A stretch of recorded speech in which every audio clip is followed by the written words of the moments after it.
আসসালামু আলাইকুম। ওয়ালাইকুম আসসালাম। ভাইজান, আপনি যাওয়ার আগে একটু দুইটা কথা বলতে চাইছিলাম। বলো। ভাইজান, কত শখ ছিল আপনার বিয়েটা একটু মজা করে খান, কিন্তু কিছু হইল না। হয় নাই তো কি হয়েছে? নাও, এটা নিয়ে ভালো মন্দ কিছু খেয়ে নিও। থ্যাংক ইউ ভাইজান, থ্যাংক ইউ। ভাইজান, আপনি আসলে মহান না, শুধু অনেক মহান।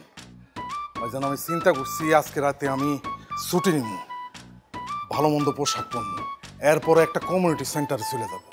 সেখানে যাইয়া আপনার বিয়ে মনে করে ভালো মতো খাওয়া দাওয়া করে তারপরে আসবো। সেটা তুমি খেতেই পারো। দেখো মাসুদ, তোমার শখ ছিল, সেটা পূরণ হয়েছে। আমারও তো অনেক শখ আছে, কিন্তু সেটা পূরণ করার মতো কেউ নেই। কি বলতেছেন ভাইজান? আপনি তো আপনার শখ পূরণ করে ফেলছেন, আপনি তো বিয়ে করছেন, আপনার আবার কি শখ থাকতে পারে? তুমি ঠিক বলেছ, বিয়ে করেছি, কিন্তু বাসর কি করতে পারছি? ওয়াল্লাহ, তাই তো, বাসর করতে পারেন নাই? কিভাবে করব? দেখতে তো পাচ্ছ, একের পর এক ঝামেলা। খুবই দুঃখের ব্যাপার ভাইজান, কি আর করবেন, মাইনা নেন। তাই? জি।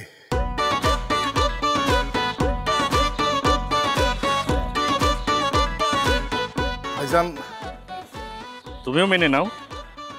ভাইজান সরি, আমি আসলে বুঝতে পারছি আমার ভুল হয়েছে। দেরিতে হইলেও আপনার বাসরটা হওয়া দরকার। এই তো লাইনে আসছো। জি ভাইজান।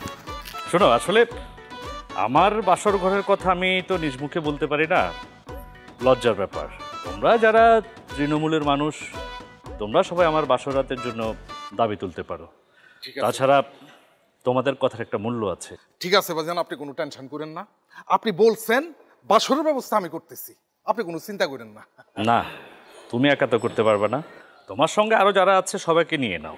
ঋতু আছে, রবি আছে, তাহলে তোমাদের আন্দোলনটা, দাবিটা শক্তিশালী হবে। জি জি ভাইজান, আপনি নিজ মুখে বলছেন, বাকিটা আপনি আমার উপর ছাইড়া দেন। ঠিক আছে, যাও ব্যবস্থা করো। আচ্ছা ঠিক আছে ভাইজান, কিন্তু তার আগে একটা কথা বলি। বিয়ে শাদীর আয়োজন মানে বাসর রাতের আয়োজন তো একটা বিশাল মহাযজ্ঞের ব্যাপার, বুঝছেন না? আমি কিছুদিন এফডিসিতে শুটিং এর কাজের সাথে জড়িত ছিলাম, পরে অবশ্য আমার টাকা চুরি দায়ের বহিষ্কার করে। তবে ভাইজান, এই বাসর রাত সাজানোর ব্যাপারটা আমার চাইতে ভালো কেউ যায় না। এখানে টাকা পয়সার একটা ব্যাপার আছে, তো আপনার বাসর ঘর তো আর চেন ভাবে করা যাবে না, এখানে কিছু ফিনান্সিয়াল ব্যাপার আছে, অনেক টাকা দরকার, আর ম্যানেজমেন্ট কমিটিরও তো কিছু দিতে হবে। আচ্ছা ঠিক আছে, তোমার খরচপাতি যা লাগে আমি সব কিছু দেব, ব্যবস্থা করব। ঠিক আছে ভাই, গেটটা করলো। জি।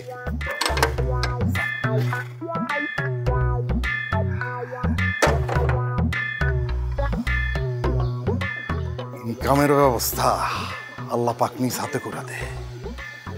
প্রজেক্ট খারাপ না, বাকিটা আল্লাহ ভরসা। যাই, ওদের সাথে একটু আলাপ করে আসি।